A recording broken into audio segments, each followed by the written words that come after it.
Hello everyone, welcome to the Swaraj classes. Today we are going to study chairman of राज्य सभा. Last class में हमने complete किया था स्पीकर ऑफ लोकसभा. आज हम करने वाले हैं राज्यसभा का सभापति.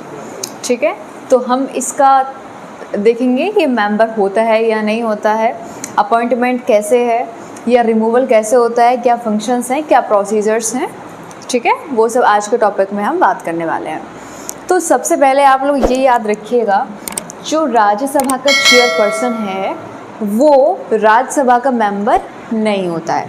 जैसे कि स्पीकर हमेशा, speaker is always the member of Lok Sabha. वो लोकसभा का मेंबर्स होगा ही होगा, देन स्पीकर के ऑफिस पर आएगा. ठीक है, बट वाइस जो यानी कि चेयरमैन है, इसमें कोई ऐसी कंडीशन नहीं है कि राज्यसभा को उसको मेंबर होना चाहिए, देन उसको सभापति होना चाहिए.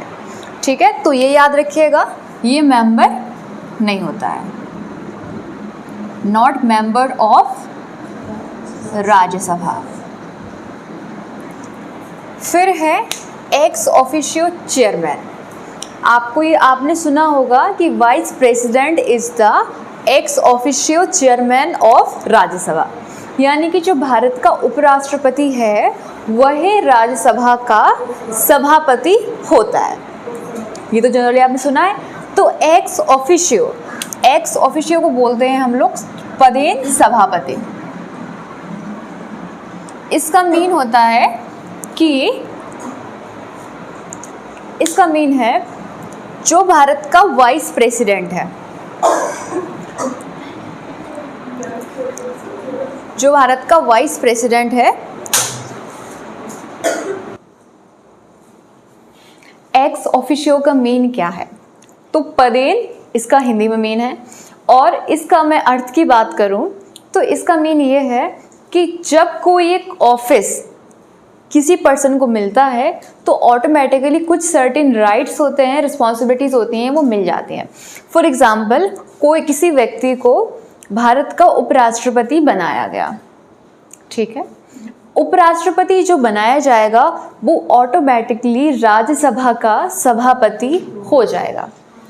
ये आप समझ रहे हो. यानी कि जो राज्यसभा का चेयरपर्सन है, चेयरमैन है, उसकी रिस्पॉन्सिबिलिटीज, राइट्स सब वाइस प्रेसिडेंट्स को ऑटोमेटिकली मिल जाएंगे. यही इसका मीन है एक्स ऑफिशियो का. तो इसीलिए vice president of India is the ex officio chairperson of Rajya Sabha.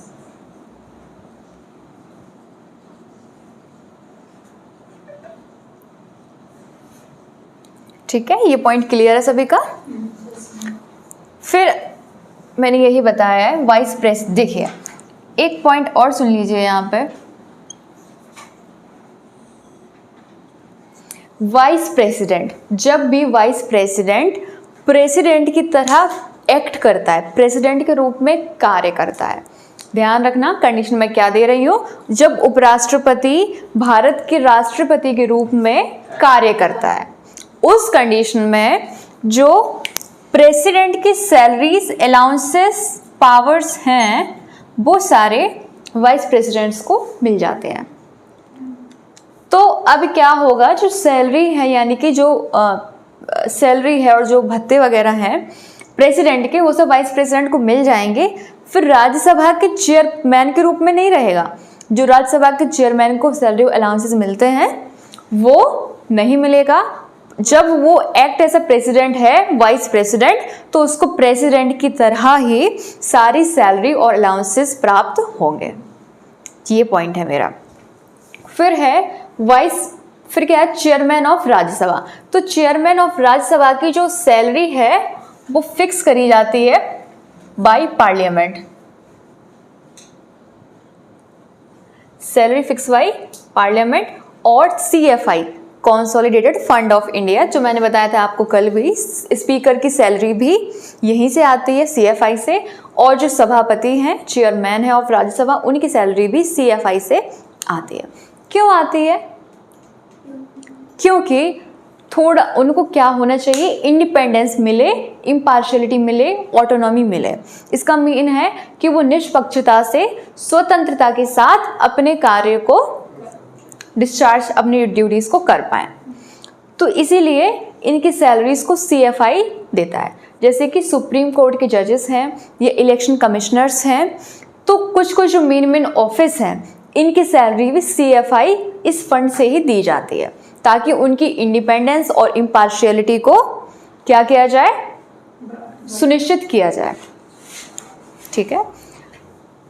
अगर पार्लियामेंट के द्वारा आएगी तो हर साल क्या होता है, बजट पास होता है। तो बजट पास में क्या रहता है कि डिस्कशन होता है कि उनकी कम ज़्यादा सैलरी को कर सकते हैं। तो स्पीकर क्या सोचेगा कि अगर रूलिंग पार्टी के अगेंस्ट में अगर हम कोई डिसीजन देते हैं, हो सकता है मेरी सैलरी को कम कर दिया जाए। तो इसीलिए हो सकता है उस इन्फ्लुएंस में आकर वो अपने डिसीजन इम्पार्शियल होकर ना दे पाए, निष्पक्ष होकर ना कर पाए। इसीलिए इन सब की सैलरीज किससे करी जाती है, CFI। ठीक है, ये है मेरा यहाँ पे, ये याद रखिएगा, ये इसके पॉइंट्स हैं दोनों।